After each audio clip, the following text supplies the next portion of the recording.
Hello বন্ধুরা, welcome to our channel Bong sports আড্ডা। নিয়ে চলে এলাম আরও একটা আপডেটেড ভিডিওটায় রয়েছে বেশ কিছু গুরুত্বপূর্ণ আপডেট। প্রথম যে আপডেটটা দেব সেটা মোহনবাগান সুপার জায়ান্টকে নিয়ে। মোহনবাগান সুপার জায়ান্ট 20 বছর বয়সী কালীঘাট এমএস এর মিডফিল্ডার তুষার বিশ্বকর্মাকে সাইন করিয়ে নিয়েছে নিজেদের রিজার্ভ দলে। এই প্লেয়ারটি কিন্তু কালীঘাট এমএস এর হয়ে সিএফএল এ মিডফিল্ডে দুর্দান্ত পারফরমেন্স করেছিলেন। এবার তাকে কিন্তু মোহনবাগানের রিজার্ভ দলে দেখা যাবে এবং তার কাছে সুযোগ রয়েছে নিজেকে প্রমাণ করে পরবর্তীকালে মোহনবাগানের মেন টিমে আসার। নেক্সট চলে আসবো ইস্টবেঙ্গলের আপডেটে।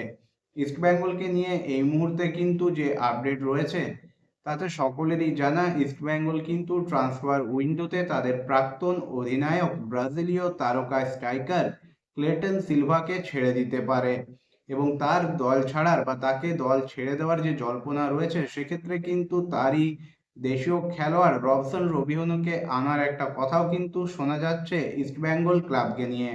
তবে এই মুহূর্তে ক্লেটন সিলভাকে নিয়ে আরও একটা বড় আপডেট কিন্তু বেরিয়ে আসছে বিভিন্ন জায়গা থেকে, যেখানে বলা হচ্ছে ক্লেটনকে যদি ইস্টবেঙ্গল আসন্ন ট্রান্সফার উইন্ডোতে ছেড়ে দেয় তাহলে তার পরবর্তী গন্তব্য হতে পারে উড়িষ্যা এফসি। সার্জিও লোবেরার উড়িষ্যা এফসিতে তিনি যেতে পারেন, কারণ উড়িষ্যা এফসির তারকা রয় কৃষ্ণা কিন্তু এসিএল ইনজুরির জন্য ছিটকে গেছেন এবং তার জায়গাতেই কিন্তু উড়িষ্যা এফসি ক্লেটন সিলভাকে নিতে নাকি আগ্রহী। এইরকমই আপডেট বেরিয়ে আসছে। এখন দেখার ক্লেটন সিলভা ট্রান্সফার উইন্ডোতে ইস্টবেঙ্গল ছেড়ে উড়িষ্যা এফসিতে যোগদান করেন কিনা। এরপর চলে যাব কলকাতার তৃতীয় প্রধানের আপডেটে। মোহামেডান স্পোর্টিং ক্লাব কালকে নামতে চলেছে পাঞ্জাব এফসির বিরুদ্ধে পাঞ্জাব এফসির ঘরের মাঠে, অর্থাৎ আরও একটা অ্যাওয়ে ম্যাচে মোহামেডান স্পোর্টিং ক্লাব একজন শক্তিশালী প্রতিপক্ষের মুখোমুখি হতে চলেছে কালকে। এই মুহূর্তে মোহামেডান স্পোর্টিং ক্লাব কিন্তু লিগ টেবিলের তলানিতে রয়েছে ইস্টবেঙ্গলের ওপরে। অন্যদিকে পাঞ্জাব এফসি কিন্তু এবারের আইএসএল এ বড় বড় দলগুলোকে কিন্তু যথেষ্ট কঠিন চ্যালেঞ্জ ছুড়ে দিয়েছে এবং দুর্দান্ত পারফরমেন্স মেলে ধরেছে। লাস্ট 5টা ম্যাচের মধ্যে 2টো ম্যাচ জিতেছে পাঞ্জাব এফসি এবং শেষ ম্যাচে তারা কিন্তু মুম্বাই সিটি এফসির মতো শক্তিশালী দলকে পরাজিত করেছে 3-0 গোলে। অন্যদিকে মোহামেডান স্পোর্টিং ক্লাব লাস্ট 6টা ম্যাচে একমাত্র 9 জনের ইস্টবেঙ্গলের বিরুদ্ধে একটা ড্র, তাছাড়া বাকি 5টা ম্যাচেই পরাজিত হতে হয়েছে মোহামেডান স্পোর্টিং ক্লাবকে। টানা হারের ফলে দলটা ক্লান্ত, মানসিকভাবে বিধ্বস্ত। সেই দলটাই কালকে কিন্তু লাস্ট ম্যাচে যথেষ্ট ভালো এবং দুর্দান্ত জয় পাওয়া পাঞ্জাব এফসির মুখোমুখি হবে। পাঞ্জাব এফসি দলটা কিন্তু দুর্দান্ত একটা স্কোয়াড তৈরি করেছে, দেশীয় এবং বিদেশি দুটো বিভাগে যথেষ্ট শক্তিশালী পাঞ্জাব এফসি। সেখানে মোহামেডান স্পোর্টিং ক্লাবের অবস্থা যথেষ্ট শোচনীয়, বিশেষ করে বিদেশি বিভাগে। ফ্রাঙ্কা, লোবি মানজোকি, অগিয়ার কেউই কিন্তু এখন পর্যন্ত নিজেদের নামের প্রতি সুবিচার করতে পারেননি। একমাত্র মন্দের ভালো অ্যালেক্সিস গোমেজ, যাকে আমরা লাস্ট ম্যাচে কার্ডের জন্য দলে দেখতে পাইনি, এই ম্যাচে তিনি কিন্তু প্রথম একাদশে ফিরছেন। অন্যদিকে পাঞ্জাব এফসি দলে কিন্তু লুকা মাজেন, ভিদালের মতো খেলোয়াড়েরা রয়েছেন যারা কিন্তু প্রতি ম্যাচেই কিন্তু ম্যাজিক দেখাচ্ছেন। অর্থাৎ পাঞ্জাব এফসি এবং মোহামেডান স্পোর্টিং ক্লাবের যদি আমরা তুলনা করি তাহলে এই কথা বলতেই হয় কালকের ম্যাচে ক্লিয়ার ফেভারিট হিসেবে মাঠে নামবে পাঞ্জাব এফসি। তারা কিন্তু যথেষ্ট চনমনে রয়েছে মুম্বাই সিটি এফসি কে হারিয়ে। অন্যদিকে মোহামেডান স্পোর্টিং ক্লাব এখনো কিন্তু খোঁজে রয়েছে নিজেদের আরো একটা জয়ের বা আরো একটা পয়েন্টের। অসম দুই দলের কালকে কিন্তু লড়াই হতে চলেছে। এই দুই দলের যদি হেড টু হেড লড়াইয়ের কথায় আসি তাহলে কিন্তু এই দুটো দল লাস্ট 5টা সাক্ষাৎকারে সেখানেও কিন্তু এগিয়ে রয়েছে পাঞ্জাব এফসি। তারা মোহামেডান স্পোর্টিং ক্লাবকে কিন্তু 3টে ম্যাচে হারিয়েছে এবং দুটো ম্যাচ এই দুই দলের মধ্যে ড্র হয়েছে। দুটো দলেই কিন্তু আই লিগ চ্যাম্পিয়ন হয়ে আইএসএল এ এসছে।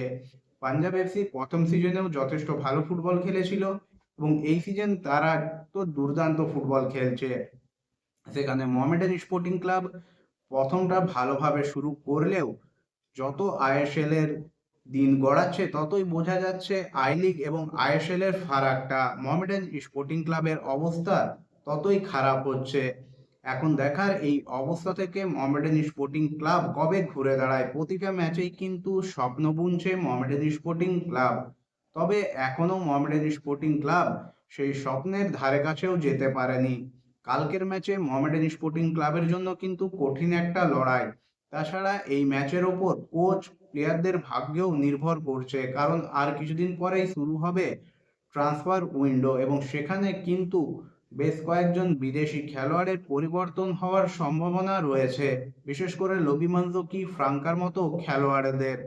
তাছাড়া কোচের ওপরেও কিন্তু নেমে আসতে পারে বদলের খাড়া। এখন দেখার এই সমস্ত কিছু চাপ মাঠে মোহামেডান স্পোর্টিং ক্লাব কিভাবে সামলায় কালকের ম্যাচে মোহামেডান স্পোর্টিং ক্লাব যদি একটা পয়েন্টও সংগ্রহ করতে পারে, তবু দলটার জন্য কিছুটা মনোবল কিন্তু ফিরে আসবে। তাছাড়া দলটার পক্ষে আর কিন্তু আইএসএল এ ভেসে ওঠা যথেষ্ট কঠিন হয়ে পড়বে পরবর্তী ম্যাচগুলোতে। বন্ধুরা, তোমাদের কি মনে হয়, কালকের ম্যাচ থেকে কি ঘুরে দাঁড়াতে পারবে সাদা কালো বাহিনী, নাকি কালকের ম্যাচেও খালি হাতে ফিরতে হবে মোহামেডান স্পোর্টিং ক্লাবকে পাঞ্জাব এফসির ঘরের মাঠ থেকে? অবশ্যই তোমাদের মতামত তোমরা কমেন্ট করে জানাতে ভুলবে না।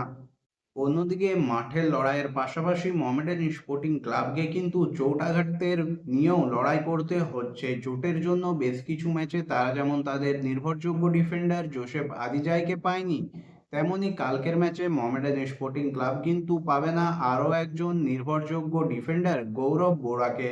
লাস্ট ম্যাচে তিনি কিন্তু চোট পেয়েছিলেন এবং শোনা যাচ্ছে তার চোটটা যথেষ্ট সিরিয়াস। তাকে কিন্তু বেশ কিছু ম্যাচ মিস করতে পারে মোহামেডান স্পোর্টিং ক্লাব। অর্থাৎ একে তো দলের এই অবস্থা, তারপরে চোটাঘাত সমস্যা দলটাকে কিন্তু যথেষ্ট বিড়ম্বনায় ফেলছে। এই বিড়ম্বনা কাটিয়ে মোহামেডান স্পোর্টিং ক্লাব যত জলদি নিজেদের জয়ের বা পয়েন্টের রাস্তা খুলতে পারবে, ততই দল, খেলোয়াড় এবং সকলের জন্যই মঙ্গল, বিশেষ করে সমর্থকদের জন্য, যারা কিন্তু প্রতি ম্যাচেই প্রিয় দলের জয় দেখার জন্য মাঠে যাচ্ছেন এবং হতাশ হয়ে ফিরছেন। আশা করা যায় কালকের ম্যাচে মোহামেডান স্পোর্টিং ক্লাব ছন্দ ফিরে পাবে পাঞ্জাব এফসির বিরুদ্ধে। বন্ধুরা, আজকের এই ভিডিওটা এই পর্যন্ত। এই ভিডিওটা ভালো লাগলে অবশ্যই লাইক, কমেন্ট এবং শেয়ার করে দিও। চ্যানেলটাকে সাবস্ক্রাইব করে নিয়ে নোটিফিকেশন বেল অন করে নিও এইরকমই আপডেটেড ভিডিও সবার আগে পাওয়ার জন্য। দেখা হবে পরের ভিডিওতে।